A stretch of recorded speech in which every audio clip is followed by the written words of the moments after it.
తాజా అంశం చూస్తున్నాం. భద్రాచలం వద్ద వంతెనపై నుంచి బస్సు గోదావరి నదిలో పడిపోయింది. దీంట్లో ప్రయాణికులకు గాయాలయ్యాయి. సారపాక నుంచి భద్రాచలం వైపు వెళుతున్న బస్సు వంతెనకు పైకెక్కే సమయంలో ఎడమ వైపు అతివేగంతో పోవడం వల్ల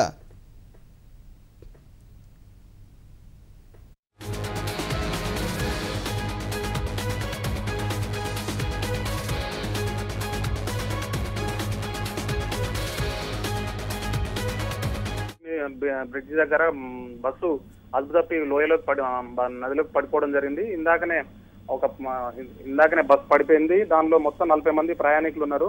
అందులో 30 మంది వరకు తీవ్ర గాయాలైనట్టుగా తెలుస్తుంది. ఒకరు చనిపోయినట్లు కూడా సమాచారం అందింది.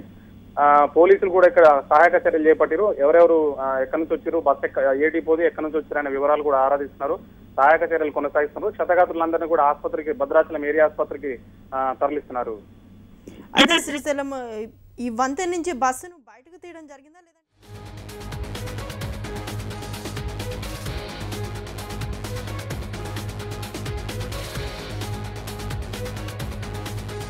మృతుల వివరాలు అంటే ఎంతమంది ఒకరే చనిపోయారా, ఇంకెక్కువ మంది ఉన్నారా, బస్సులోంచి వాళ్ళని బయటకు తీస్తే గానీ తెలియని పరిస్థితి ఉంది. దాంతో ముందు ఇవన్నీ అయిన తర్వాత బస్సు తీసే అవకాశం ఉంటుంది.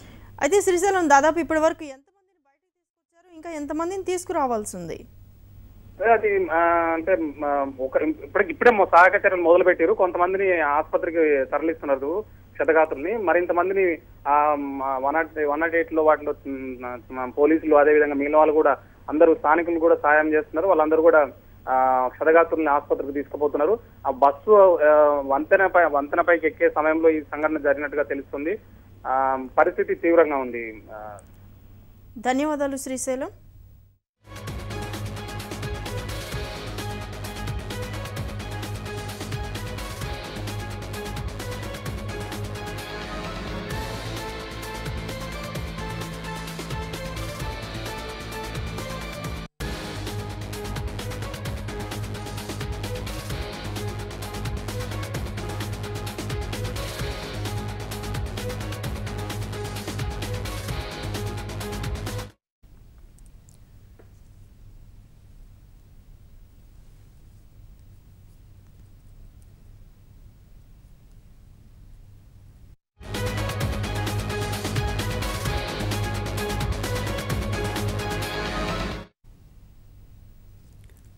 భద్రాచలం వద్ద బస్సు వంతెనపై నుంచి గోదావరి నదిలో పడిపోయింది. ఈ ప్రమాదంలో 30 మంది ప్రయాణికులకు గాయాలన్నట్టు తెలుస్తోంది. ప్రమాదం సమయంలో బస్సులో 40 మంది ప్రయాణికులు ఉన్నట్టు సమాచారం. సారపాక నుంచి భద్రాచలం వైపు వెళుతున్న బస్సు ఎడమ వైపు అతివేగంతో వెళ్లడం వల్ల ఈ ప్రమాదం సంభవించింది. బస్సు గోదావరి నీటిలో తలకిందులుగా పడినట్టు సమాచారం. ఇందులో 30 మంది ప్రయాణికులకు గాయాలన్నట్టు సమాచారం.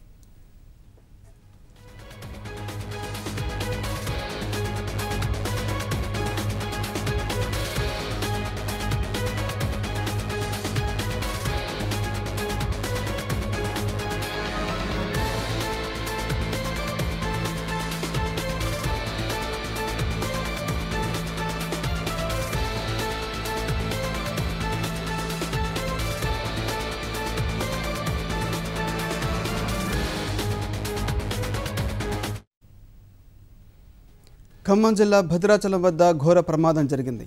వంతెనపై నుంచి గోదావరి నదిలో బస్సు పడిపోయింది. వంతెన ఎక్కుతున్న సమయంలో ఈ ప్రమాదం జరిగింది. తలకిందులుగా పడిన బస్సు నుజ్జునుజ్జు అయినట్టు తెలుస్తోంది.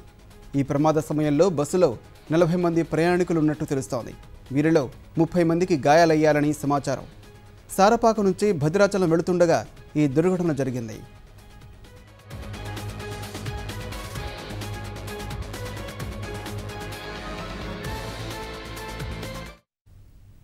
ఈ ఘటనకు సంబంధించి తాజా సమాచారాన్ని మా ప్రతినిధి శివని అడిగి తెలుసుకుందాం. శివ, చెప్పండి, ఈ ఘటన పూర్వపరాలేంటి? ఈ భద్రాచలం నుండి ఖమ్మం నుండి భద్రాచలం వచ్చిన రామబాణం అనే బస్సు సారపాక బ్రిడ్జి ఎక్కేటప్పుడు, గోదావరి బ్రిడ్జి ఎక్కేటప్పుడు AP20Z0026 అనే నెంబర్ గల బస్సు తలకిందులుగా బ్రిడ్జి ముందు పడిపోయిందండి. ఈ అప్రోచ్ దగ్గర ఈ తలకిందులుగా పడిపోవడంతో ఇంచుమించు సుమారు 30 మంది దాకా గాయాలయ్యాయి. ఒక మహిళ చనిపోయింది.